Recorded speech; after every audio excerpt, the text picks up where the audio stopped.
Bab 2298. Ketulusan Sekte Sihir Wuying. Menghadapi pengejaran ketua iblis Armadillo Leng, Eric Qin bisa dikatakan tewas 9 kali. Bahkan jika dia akhirnya melarikan diri ke pusaran api untuk menemukan energi kehidupan, jika bukan karena Frentang, tidak tahu berapa tahun dia akan terjebak di ruang itu. Bisa dibilang ada perseteruan di antara keduanya. Apakah ini kesalahpahaman yang bisa digambarkan dengan enteng? Permusuhan ini, Eric Qin akan balas cepat atau lambat. Namun, pihak lain mengatakan bahwa itu terkait dengan partai Jihuo dan tidak dapat mengabaikan kepentingan umum demi urusan pribadi, jadi Eric Qin tidak segera mengusir orang. Dan dia juga samar-samar menebak apa yang akan dikatakan Nicholas Peng. Apa yang ingin kamu bicarakan? Jangan berputar-putar, katakan saja, kata Eric Qin. Hehe, kalau begitu aku akan mengatakannya. Nicholas Peng tersenyum dan tahu apa yang telah dia lakukan. Dia tidak ingin memperbaiki hubungan dengan Eric Qin. Keduanya adalah musuh dan tidak dapat diubah. Ketua Sekte Qin, kamu harus tahu bahwa meskipun sekte eksternal memiliki kontrol independen, pada kenyataannya sebagian besar dari mereka didukung oleh Sekte Agung. Raksasa seperti partai Jihuo juga sama. Ketika ketua partai Jihuo adalah Huo Zong atau Heidi Wang, mereka membuat kontrak dengan Sekte Sihir Wuying kami. Kalian memberikan beberapa sumber daya sebagai ganti perlindungan Sekte Sihir Wuying kami. Pihak kamu dan aku adalah pertukaran yang setara. Kamu adalah putra Kaisar Qin, kamu seharusnya mengerti itu. Eric Qin mengangguk, diam-diam mengatakan ternyata memang benar. Sekte Agung sepertinya tidak pernah menginjakkan kaki di dunia luar, tapi dia ada di mana-mana. Seperti dinasti Qin yang begitu kuat, ada juga keluarga Qin yang tersembunyi di baliknya. Keluarga Chen yang mencoba mencaplok keluarga Ye sebelumnya memiliki bayangan sekte setan 7 jiwa di belakangnya. Apalagi keberadaan ini juga berharga. Dalam kejadian ini, sebelum si Tua Wu dan si Tua Lu muncul, Aksa Qin juga berperan, tetapi dia meremehkan dia dan kondisi yang diberikan terlalu memalukan. Tapi setidaknya, dari Wriston Wei yang berniat membunuh, kedua belah pihak bisa bernegosiasi. Ketika suatu kekuatan semakin besar, pasti akan menemui berbagai masalah. Beberapa di antaranya sulit diselesaikan dengan sendirinya. Jika ada dukungan di baliknya, banyak hal akan menjadi sederhana. Dan Sekte Agung ini, tentu saja, tidak akan membantu dengan gratis.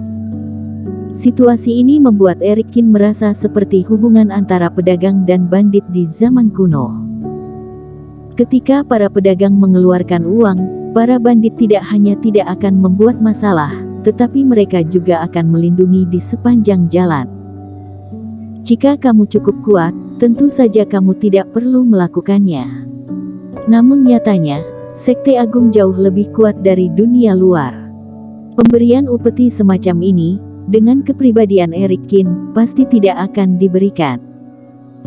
Tapi sekarang aku tidak hanya mempertimbangkan kepentingan individu, tetapi juga keselamatan partai Jihuo. Sayapnya masih lemah dan dia hanya bisa sementara mengikuti aturan ini. Aku tahu kamu memiliki kebencian terhadap Sekte Sihir Wuying, tapi kamu bisa melihat kondisi yang kami ajukan maka bisa mengetahui bahwa kami Sekte Sihir Wuying sangat tulus untuk berteman dengan ketua Sekte Qin kali ini. Nicholas Peng berkata sambil menyerahkan sepotong slip giok kepada Eric Qin. Apa yang ada di dalamnya adalah jumlah sumber daya yang dibutuhkan Sekte Sihir Wuying. Apakah jumlahnya berkurang setengahnya? Setelah membandingkan, Eric Qin mengangkat alisnya sedikit. Informasi di slip giok secara mengejutkan adalah jumlah penawaran partai Jihuo kepada Sekte Sihir Wuying sebelumnya, dan jumlah yang saat ini diminta oleh Sekte Sihir Wuying. Ya, untuk menunjukkan ketulusan kami Sekte Sihir Wuying, dalam 100 tahun ke depan, selama memiliki setengah sumber daya ketika Huo Zong berkuasa, maka semua jenis bantuan tetap sama. Nicholas Peng tersenyum. Nah, kondisi ini cukup untuk menjelaskan sikap kami, Ketua Sekte Qin. Jika kamu puas, lebih baik menandatanganinya. Jika tidak, Partai Jihuo tidak akan ada bantuan saat menghadapi banyak kesulitan di masa depan. Eric Qin melihat lebih dekat pada slip giok. Dilihat dari embos jiwa dewa di dalamnya memang tidak ada pemalsuan. Huo Zong memang telah memberikan berbagai manfaat kepada pihak lain selama 500 tahun sesuai dengan kesepakatan sebelumnya. Setelah dihitung, jika dia setuju, dapat menghemat banyak sumber daya untuk sekte, dan hal-hal ini pada akhirnya dapat memberi umpan balik kepada murid. Kontrak baru ini secara khusus diperoleh guru dan aku dari ketua sekte hari ini. Jauh lebih rendah dari sekte lain yang setia kepada kami, jadi aku tidak bisa menjamin apakah ketua sekte kami akan menyesal dan berubah pikiran. Aku menyarankan ketua sekte Qin untuk segera menandatanganinya untuk menghindari masalah di masa depan. Kata Nicholas Peng lagi. Sepertinya kamu cemas. Eric Qin mengangkat alisnya. Masuk akal bahwa kontrak ini sangat murah hati kepada Partai Jihuo dan Nicholas Peng seharusnya sangat santai, tetapi sikapnya tampak sedikit aneh. Untuk situasi bermanfaat untuk kedua belah pihak, tentu saja semakin cepat menyelesaikannya akan semakin baik. Nicholas Peng tersenyum. Eric Qin memandang Nicholas Peng. Meskipun orang ini tidak membocorkan informasi, semuanya datang terlalu cepat dan terlalu buru-buru. Begitu dia diangkat sebagai ketua sekte, pihak lain mencarinya dan segera meminta untuk menandatangani kontrak. Apakah perlu begitu cemas? Ataukah ada sesuatu yang rumit? Hehe, aku masih bertanya-tanya, kemana perginya junior sekte sihir Wuying? Ternyata, dia ingin merampas wilayah kekuasaan duluan. Pada saat ini, seringai terdengar. Jethro Wu melayang perlahan. Dia hanya memproyeksikan jiwa dewa, dia tidak bisa mengikuti jamuan makan, jadi dia hanya berkeliaran dan mengobrol. Bersambung. Bab 2299. Muka setebal tembok kota. Eric Qin, jangan pernah berjanji pada sekte sihir Wuying, sekte sihir ini tidak bisa diandalkan. Senior Wu, masalah ini tidak ada hubungannya denganmu, kata Nicholas Peng dengan wajah dingin. Bagaimana bisa tidak ada hubungan? Keluarga Wu kami juga salah satu keluarga tertinggi wilayah utara. Kami ingin mengambil alih Partai Jihuo, pasti tidak ada masalah. Jethro Wu tersenyum. Senior pikirkan baik-baik, area ini milik sekte sihir Wuying, itu berarti milik keluarga Wei. Nicholas Peng berubah ekspresinya. Dia tidak menyangka Jethro Wu akan merebut wilayah, dan itu untuk merebut lingkup pengaruh keluarga Wei. Kamu tidak perlu menakutiku. Jethro Wu mencibir. Ketika kami bernegosiasi dengan keluarga Wei saat itu, keluarga Wu kami memang kalah, tetapi kali ini kami telah berhasil bergabung dengan tim besar. Kami telah memenangkan pertempuran. Jadi dari keluarga Wei, kami mengambil alih kepemilikan 3 keluarga sekte. Salah satu di antara mereka, itu bisa digunakan di Partai Jihuo. Bocah Qin, dalam 100 tahun ke depan, Partai Jihuo akan dijaga oleh keluarga Wu kami. Syaratnya sama dengan sekte sihir Wuying. Untuk uang dan sumber daya, kamu tidak perlu bayar. Dalam 100 tahun, kamu hanya perlu meluangkan waktu untuk pergi ke rumah Wu kami untuk mengajarkan jalan api suci sekali kepada generasi muda, bagaimana? Senior bersedia membantu, aku tentu tidak punya masalah. Eric Qin tersenyum ringan. Ajarkan jalan api suci sendiri sekali, itu sebanding dengan jumlah batu roh dan rumput ajaib seluas lautan, tentu saja ini merupakan penawaran yang menguntungkan. Senior, kamu melanggar aturan seperti ini. Nicholas Peng berkata dengan urat biru menonjol.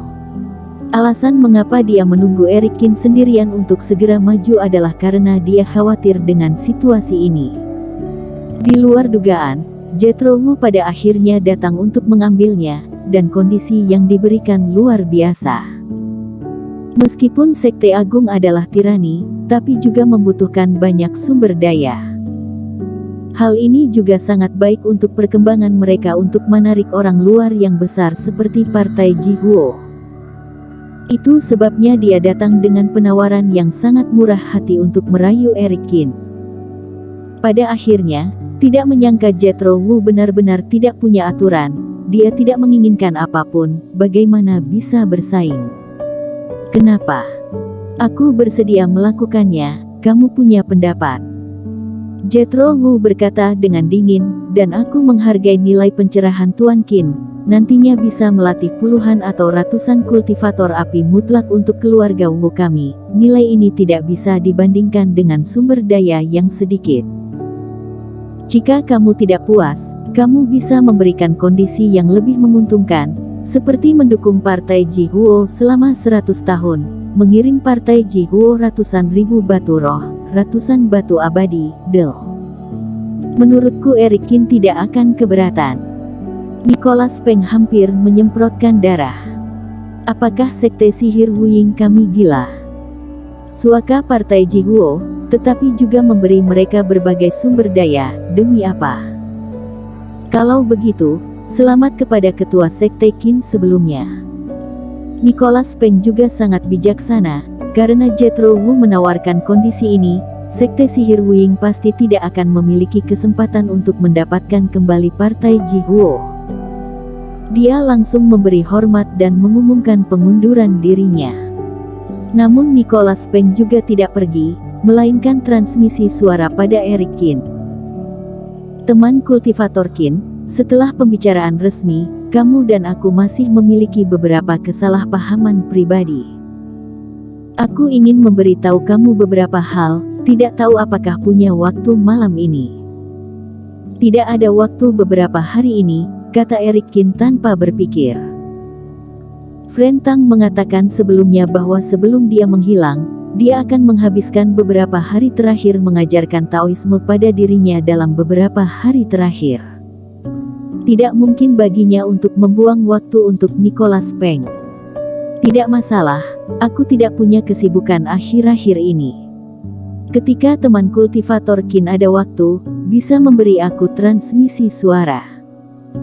Untuk beberapa hal, lebih baik membicarakannya secara terbuka. Nicholas Peng tersenyum, berbalik dan pergi. Wajahnya setebal tembok kota, dan licik seperti rubah. Eric Kin melirik punggung Nicholas Peng dan memberinya definisi. Berdasarkan lawan-lawan yang dia hadapi sebelumnya, begitu sampai pada tahap pembunuhan, pasti tidak akan saling berkomunikasi, dan pertemuan hanya akan berakhir dengan pertarungan hidup dan mati.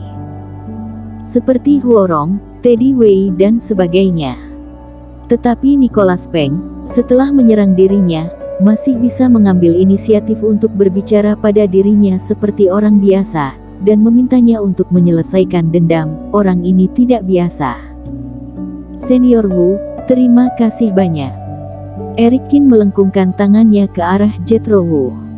Jika Jethro Wu tidak maju, dia mungkin harus menerima tawaran Sekte Sihir Wuying pada akhirnya. Dengan demikian, sejumlah besar sumber daya budidaya telah dihemat. Kerugian yang disebabkan oleh berbagai kekacauan sebelumnya tidak hanya dapat ditebus, tetapi juga memiliki banyak sumber daya untuk terus memperluas kekuatan sekte.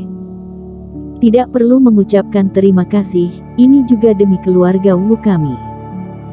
Jethro Wu tersenyum dan berkata, keluarga Wu kami bisa merebut 3 kekuatan dari keluarga Wei, dan ini juga keuntungan dari menyelamatkan Chandra Wu. Dan ketiga kekuatan ini juga harus mendapatkan persetujuan dari mereka.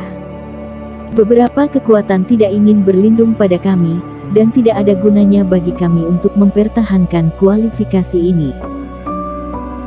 Dengan adanya Partai Jihuo kalian yang berlindung pada kami, selama keluarga Wu kami menunjukkan sikap yang baik, maka secara alami akan ada lebih banyak kekuatan yang melihatnya, dan akan mengerti bahwa berlindung pada keluarga Wu kami tidak akan lebih buruk dari keluarga Wei.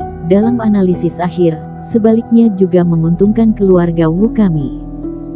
Senior sangat praktis dan terbuka. Eric Kin mengagumi.